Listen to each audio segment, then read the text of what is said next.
This one, a UFO mystery at one of the nation's busiest airports. Several pilots, apparently, and United Airlines workers at Chicago's O'Hare swear they saw one, a UFO. They say it hovered over a terminal without lights before shooting straight up right through the clouds last fall. The FAA still is investigating, but federal officials believe it was just some strange weather phenomenon. Flights come to Chicago's O'Hare Airport from all over the world. But do they come from other worlds? You don't believe this was possibly your imagination? It was definitely not my imagination. Joe is a mechanic for United Airlines. While taxiing a jumbo jet to the hangar, he and another mechanic Looked out the window in the general direction and noticed an object up in the sky, dark gray object sitting above the terminal complex. Joe, which is not his real name, is one of several airport workers, some of whom have talked to the Chicago Tribune, who say they saw a saucer-shaped UFO hovering just beneath the clouds at the airport. He's the first to go on camera to talk about it since this happened several weeks ago. He wants to remain anonymous. But you're sure it was some kind of object that normally would not be above O'Hare Airport? I've been at O'Hare for quite some time, and let's just say that I've never seen an object in my time there that looked like this. And I'll tell you, definitely, it was not an airplane as we know it. But it could be an airplane as another world knows it. Possibly. We brought in one of Chicago's top sketch artists Followed the contours of the object. to listen to Joe and draw a picture of what he says he saw. More of like an oval, dark gray oval. Because no photos have surfaced, and Joe doesn't know of any. Now, it didn't say Goodyear on it, did it? No Goodyear, no. That's a really good drawing. Is that what it looks like? Very much so, yeah. Other witnesses told an organization called the National UFO Reporting Center that the object eventually shot straight up in the sky at a great rate of speed. It looked like literally someone had poked a hole in the clouds. Just a round hole. Joe thinks the disk is either a stealthy military project or a spacecraft from another planet. But I find it very strange or very peculiar that somebody who possesses the technology to travel between star systems would sit over an airport in Chicago. hard to argue that. A spokesperson for United Airlines says, "We are aware of what the employees said they saw, but this is not something United would investigate. Talk to the FAA," says the airline. The TSA and the Chicago Department of Aviation also told us to talk to the FAA. So we did. And an FAA spokesperson told us we too don't have the power to investigate. The FAA adds that radar did not pick up anything out of the ordinary, and the sighting might have been caused by a weather phenomenon. And you don't believe it was a weather phenomenon? Not at all. Not for a minute. O'Hare has apparently been UFO-free since that November afternoon, although Joe now tends to pay special attention to that same patch of airport sky. Gary Tuckman, CNN, Chicago. Oh, hey, here's John. Hey, John. Hey, Jim, how are you? Well, fine, thanks. How are you? Busy with this UFO Oh, stuff. my God. Did you see it hit the Fox crawl Monday night? Did it? It's just been Yes. everywhere. I mean, I've been on CNN, my fourth appearance today. Really? Every MSNBC, every network. Oh, my goodness. And just worldwide. I mean, Yeah. Australia, everywhere. That's what we're going to start off, I'm going to say. And, John, the response has been, well, out of this world, hasn't it? Congratulations. So where's the latest on the investigation, the FAA, then?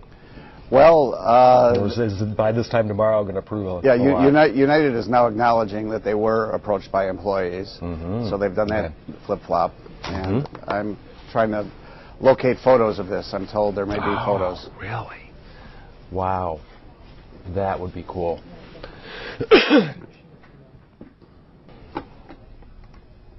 I'm told that the story on CT Right. has almost 1 million hits. Yeah, it's the most read story in the history of CT.com. You're kidding me. No, I got an email yesterday from Bill Adee. Wow. I mean, it's like, yeah, and the entire history of the website. Oh, incredible. So, Incredible. So does the possibility exist you might get the pictures and get them in for tomorrow? Or? oh no, I don't think. No. I mean, I'm told the pilots on that plane that was being pushed back. You know, I said in the story that they opened the windscreen and stuck their head out. Now I'm being told that one of them had a digital camera and snapped some pictures. Wow. So United is not playing ball with me, and FAA, I've expanded my FOIA to include the flight plan, which might include the pilots' names. and I'm trying to work with the union as well. Are they still going by weather phenomenon?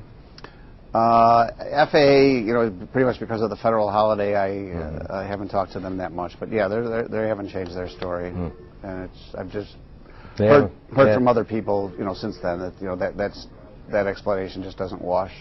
And they haven't gone out of their way to say anything otherwise so far. No, I mean they say it was November 7th. They're moving on. They're just doing their daily thing. Well, I tell you what, all the people who saw it must be feeling a little validated right about now, huh? Oh yeah, and I'm getting tons of emails from other people who outside the airport as well as at O'Hare Really? who also either cited that same object or saw the hole in the sky and said, "What is that?" Wow. Okay, so what did it look like again to the folks who saw it? It was a saucer-like object it was hovering over the United terminal, right? Yeah, directly over gate C-17. It was stationary in the sky, dark gray metallic, like I say, saucer-shaped, no lights, and it was there for some minutes. And then when it disappeared, it just streaked through the clouds with such energy that it broke a big blue hole in the overcast, and the hole remained there for several minutes until the wind drifted and pushed the clouds back together. So the blue was the sky. Yeah, the blue was the sky, but otherwise the entire skyline was cloudy. Totally overcast, huh? Man. So it's nothing. An airplane just doesn't react like that. It does. It slices through, and it doesn't disturb the atmosphere. Man. I'm so sorry to keep you guys waiting. Our EP is requesting all these different graphics. Do you have other interviews set up after this, John? Yeah, I'm going back on a radio station, a couple of radio stations this afternoon, and then Headline News has a show I'm doing at 3 o'clock. Okay. Ooh, I'll have to watch if I'm... Yeah, I'll be off the set by then. Okay, Australia, what other international? Oh my God! I mean, all over Europe. Oh my gosh! Hearing from people, Ireland, they say, we heard about what's happening at O'Hara. You're kidding. I mean, Butch O'Hara. I mean, just as well as serious, researchers at major U.S. universities who've attempted to do their own investigations, and when they go to the government to try to get information, they get stonewalled. So there really is this universal feeling that the government knows a lot more than it's willing to tell. Oh, man. Okay.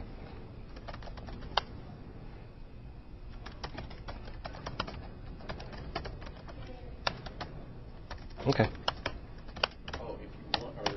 I'm just going to say... Okay, here we go. But I think it's so cool that I was the first one to get to talk to you about it. That's right, last Friday. Yay. Okay.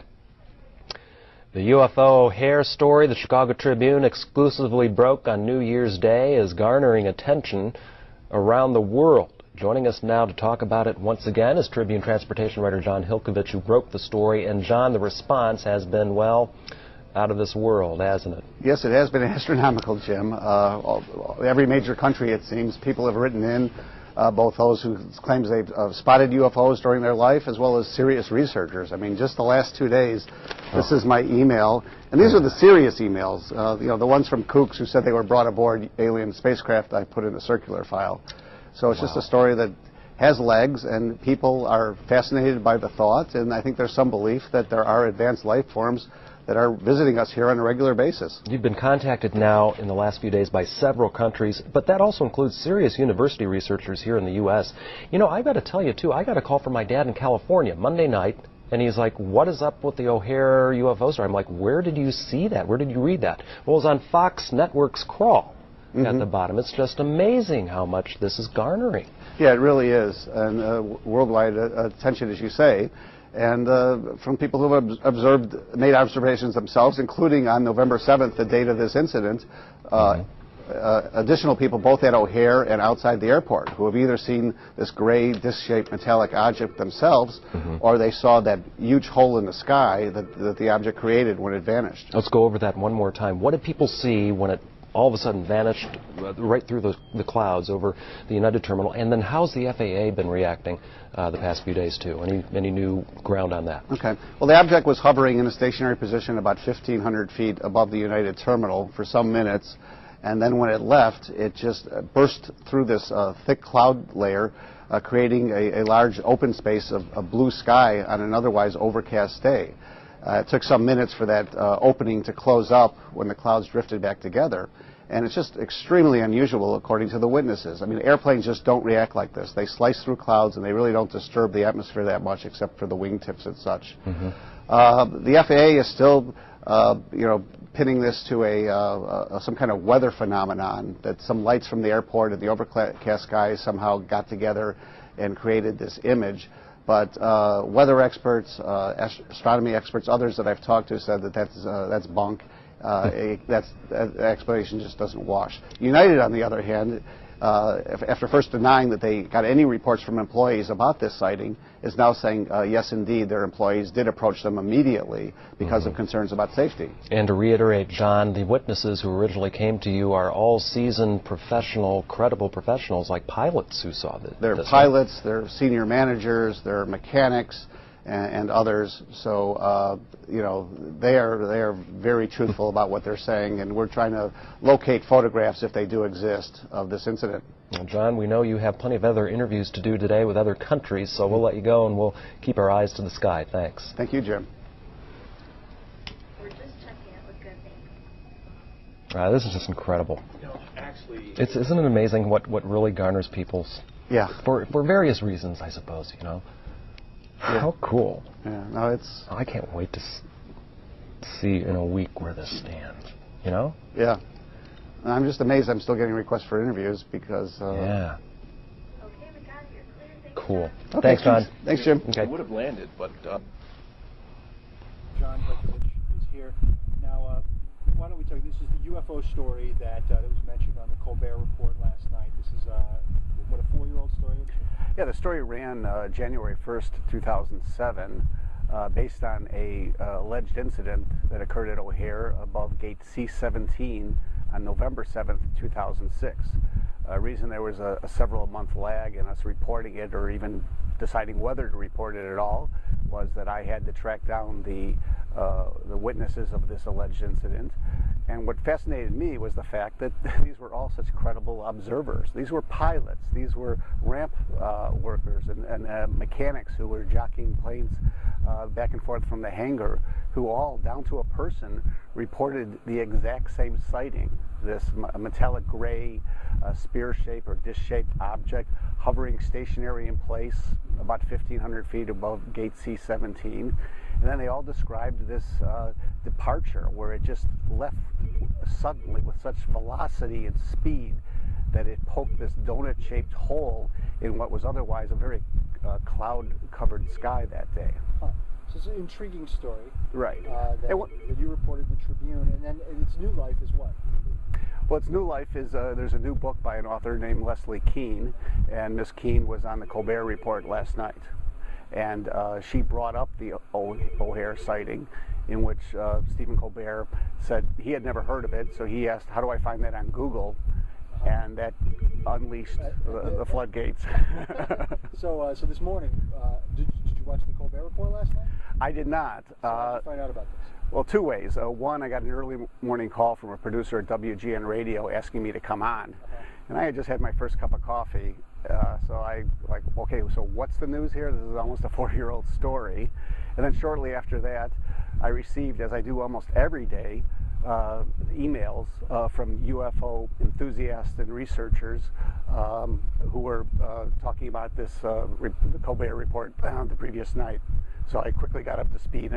Let me repeat that. I quickly got up to speed on what was happening.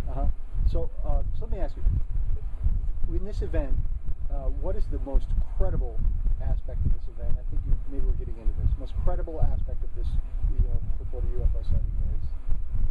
Well, the most credible part is that pilots, numerous pilots, including the 2 pilots at C-17, opened their windows and peered out the cockpit, and both saw in great detail, what they, perceived to be a UFO. And they said it couldn't have been a light show. It could not have been a weather phenomenon, as the FAA later said it must have been.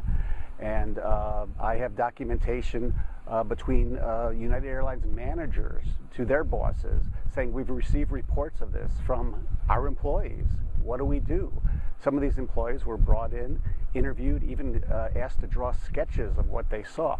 So what's equally important is not just that the caliber of these witnesses, but the Tribune's ability to document, for no better word, a cover-up by both United Airlines and the FAA, because when I went to both parties, they flatly said they knew nothing about this, that my call was the first information they received. And in fact, I have correspondence that shows that they clearly were told about it and communicated internally and externally about it. And so what is the, is there anything that blows a hole in this thing? Well, what blows a hole in this theory is that no air traffic controller saw it, that nobody with a camera phone at O'Hare happened to snap a picture of this, and this spaceship, if it was so, is long gone. So an alien abduction case, but in the figurative sense, it has abducted your day. It has abducted my day. I have put aside 2 or 3 other stories, and I'm working on this today.